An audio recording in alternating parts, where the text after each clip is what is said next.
Mr. Speaker, I want to weigh on this motion. Mr. Speaker, we are not trying to reinvent the wheel again. We have had Deputy President, before that we have had Vice Presidents. One, Andrei Gromyko of Russia, was one time asked why he has remained as the Deputy President for so long. And somebody else said, to be a Deputy President, you have to have the capacity to sit on a block of ice with your pants down and make a green. A Deputy President is no more than a personal assistant to the President. And that's how it's provided for in all constitutions, all over. I haven't seen one in which certain executive authority is given to the Deputy President.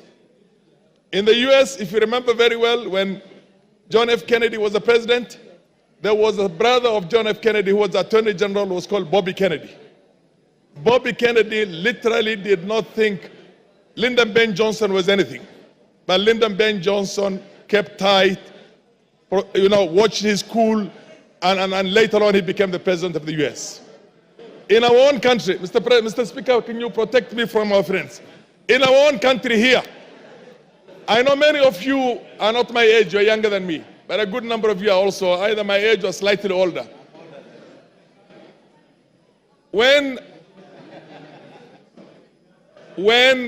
Moi was the vice president, which is the number 2, he was so humiliated, so much so that an SSP called Mungai slapped him in the State House in Nakuru when he was going to go and see his boss who was the president.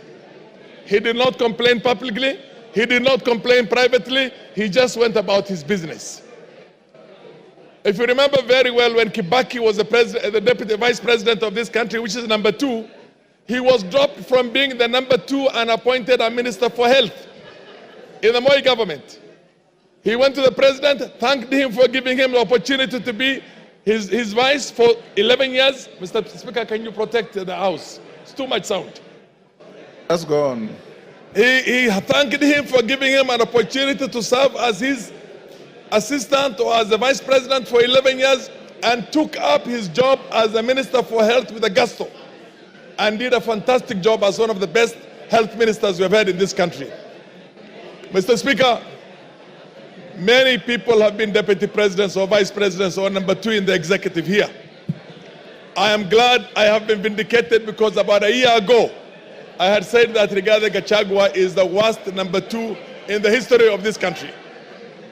And I'm sure now I'm being vindicated. Order. Order, members. Order, member. Is that Masara? Yes. Maintain your silence.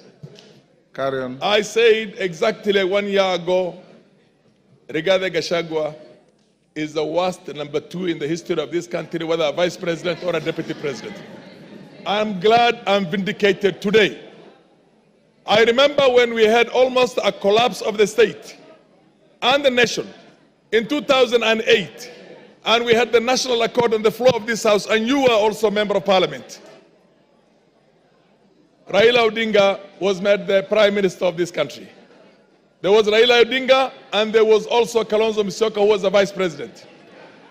Technically, in law, Raila was supposed to share 50-50 power with President Kibaki, but he was happy to say that he will support the president.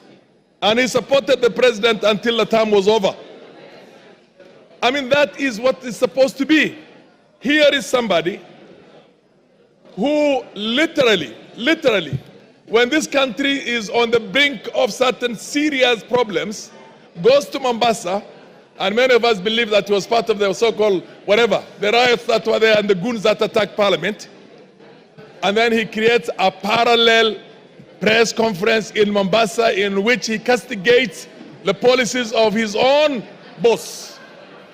His own boss, including castigating people whose authority is driven by the appointment by the president and passed by this parliament, passed by this house. Mr. Speaker, this man is bad for this country. There is need, this man is a heartbeat away from the president. God forbid, if anything were to happen to our president, he is the president. He is a danger. There will be no Kenya. 1 minute. If Gachagua has anything to do with, as far as I'm concerned, he did not even give me the benefit of saying that let's be careful with the Somalis, we don't like Somalis. He called us Woria. You know what I mean? He didn't give me even the respect or the courtesy. I could not say Mau Mau. I would say Kikuyus if I want to talk about Kikuyus, or look for any derogatory name. I will not look for that. He didn't give us even that respect of saying the Somalis of Kenya. He said Woria. They do not have any role. They are not shareholders in this government. And you know what? I come from a region, Wajir alone, Wajir County alone is bigger than Central Province, Mountain Region, Western Province, and Nyanza put together. In Nyanza, and you have not gone to Garissa, you have not gone to Mandera, you have not gone to Marsabit where we share with our Cushitic brothers, you have not gone to Shiloh. He's talking about half the country, and he thinks we are from Somalia. Time is up. Your time is up. Yes, Dr. Kogo. Thank you so much, Honorable Speaker. Thank you, my brother, for allowing me to pass on this information.